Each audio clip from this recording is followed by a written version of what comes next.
The representative from the headlines today, please, Mr. Kartikeya Sharma. I'm Sir, trying I'm my best. Kartikeya Sharma from Headlines Today.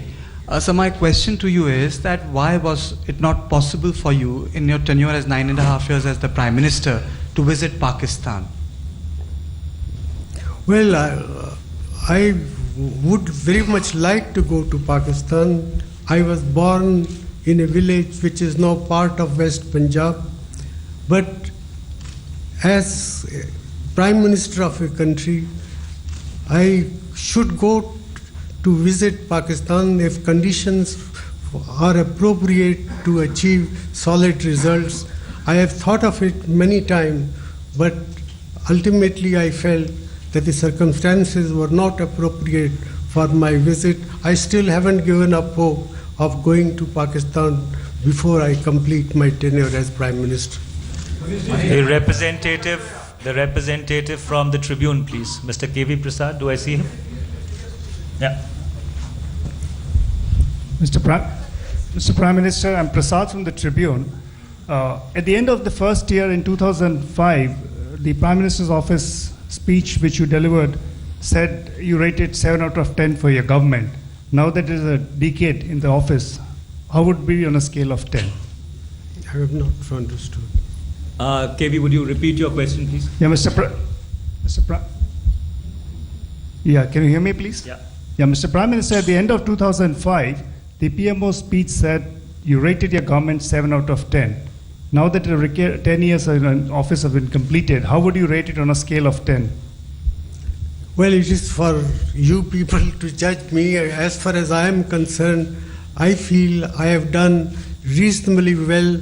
The growth process that we sustained in the last 10 years, despite the global financial crisis, despite the Eurozone crisis, and considering also what is happening in other emerging countries like Brazil, like South Africa, like Indonesia, I don't think ours is a story which can be described as non-successful or eventful. The next question goes to the representative of the Outlook magazine, Sabha Naqvi, please.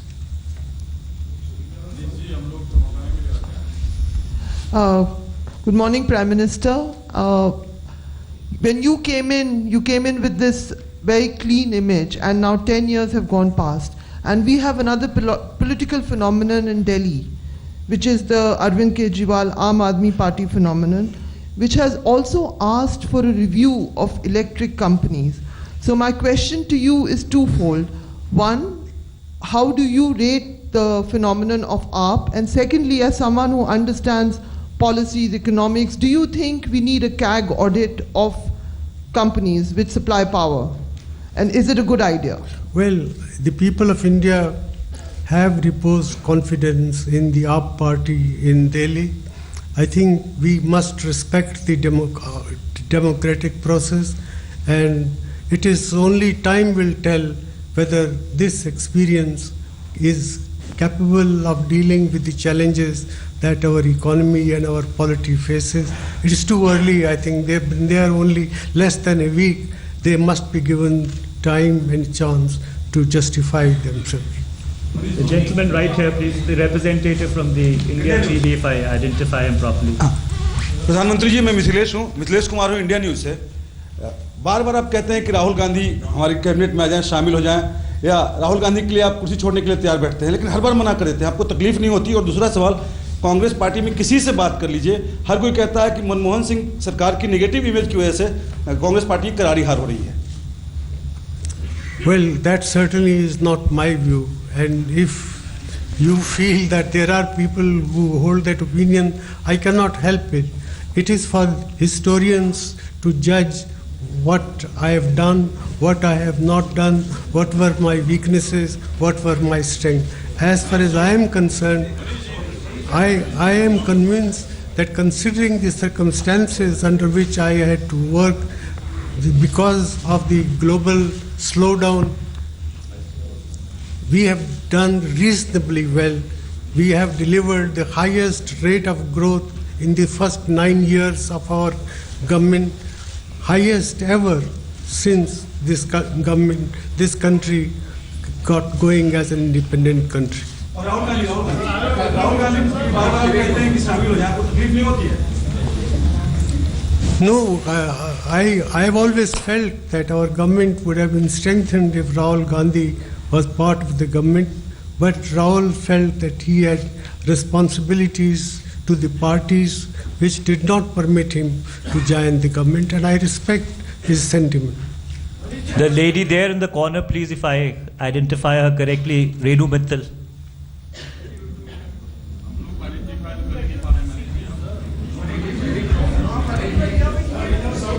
Hello. Mr. Prime Minister, good afternoon. It's, I think, afternoon now. Sir, there's been a clamoring within the Congress party that they needed a political face before they went to the elections. Now, did the Congress leadership ever hint to you that maybe it would have been better if you had stepped down before the elections? Because you see, from whatever you've told us in the last 1 hour, you have not really taken the blame for any of the acts of omission and commission of this government. Doesn't the buck stop also with the Prime Minister on issues of corruption and price rise, the two issues which have been identified by Rahul Gandhi as the reasons for the defeat of the party in the assembly elections? Well, I have said what I have to say, but nobody has asked me to step down because of any inadequacies that may have characterized my tenure as Prime Minister. Venkat, I've asked Venkat, I've identified Venkat, please. Mr. Prime Minister, Vanakkam. Venkat Raman from Dinamala. I just wanted to ask two clarifications from you. One, when you talk about Tamil Nadu, there are two major issues you know well. One is the Sri Lankan problem, Sri Lankan Tamil issue. Other one is Tamil Nadu fishermen. According to you, when are you going to find a permanent solution for the Tamil Nadu fishermen, number one? Number two, when your government is so concerned about Devyani, the Indian diplomat, but at the same time, you're not bothered about the Sri Lankan Tamils, which is a part of Indian origin. Why this partiality, why the stigma, the treatment towards the Sri Lankan Tamils? Well, it is not true that we are not concerned about the well-being of the Tamil population in Sri Lanka. We have consistently made every effort to persuade the government of Sri Lanka to address the genuine problems of the Tamil population of Sri Lanka. We'll continue to do so in the future as well. As far as the fishermen's fate is concerned, we have on innumerable number of occasions discussed this matter with the government of Sri Lanka, and now we find that in the northern Sri Lanka we have a government of the Tamil population themselves. We feel that there is an opportunity for the Tamil population of Sri Lanka and the Tamil population in Tamil Nadu to sit together to work out an arrangement between the fishermen of the two countries which will be mutually satisfactory. I think this thing is going to happen. This is the only way in which this problem of fishermen in both countries can be resolved. Liz Matthews from the Mint, please. Liz Matthews from the Mint. Sir, what would you say as the best and the lowest moment in your term as the Prime Minister in the last 1 decade? I'm not sorry. Liz, could you repeat your question, please? What would you say as the lowest and the best moment or achievement in your term as the Prime Minister in the last 1 decade? The best and the lowest moments. Well, I will need time to reflect on this, but certainly I think for the best moment for me was when we were able to strike a nuclear deal with the United States to end the nuclear apartheid which had sought to stifle the processes of social and economic change and technical progress of our country in many ways. The gentleman in the tan coat there, please. वो आपके पीछे, संजय आपके पीछे, उसके बाद मैं आप सभी को बारी देने की कोशिश कर रहे हैं, उनको, हाँ, उनको. Could you identify yourself, please? Sir आज तक से जिस तरह से आम आदमी पार्टी ने करप्शन को कोर इशू बनाया और दिल्ली का इलेक्शन जीत गई, बड़ी पार्टियों को पीछे छोड़कर सरकार बना लिया, आपको क्या लगता है कि नेशनल पार्टीज के लिए, बड़ी पार्टियों के लिए इसमें कोई मैसेज है? और इससे क्या आपको लगता है कि लोकसभा चुनाव में अब कांग्रेस के सामने नरेंद्र मोदी के अलावा अरविंद केजरीवाल भी एक चैलेंज हो गए? Well, corruption is an issue, and certainly the AAP party has been able to make a success of their concern for eradication of corruption.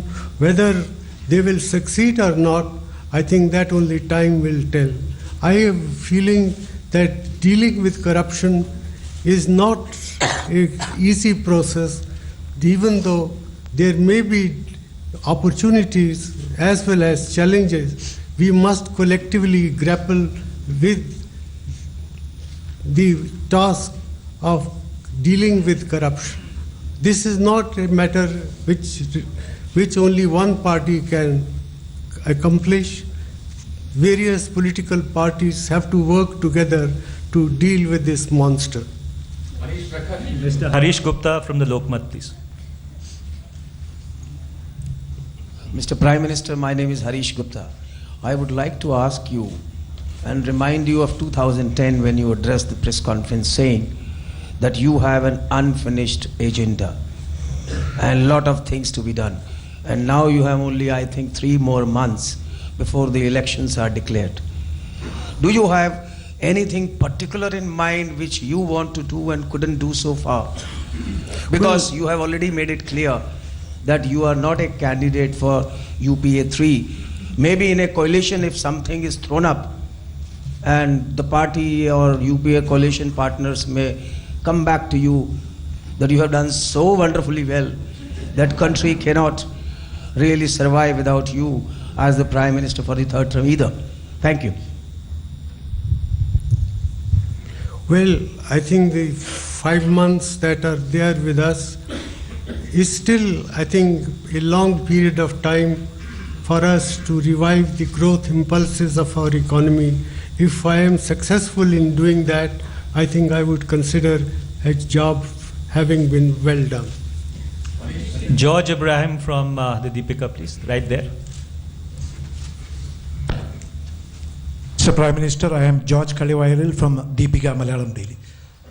You know, you are going to my state, Kerala, tonight, and 2 burning issues are in Kerala right now.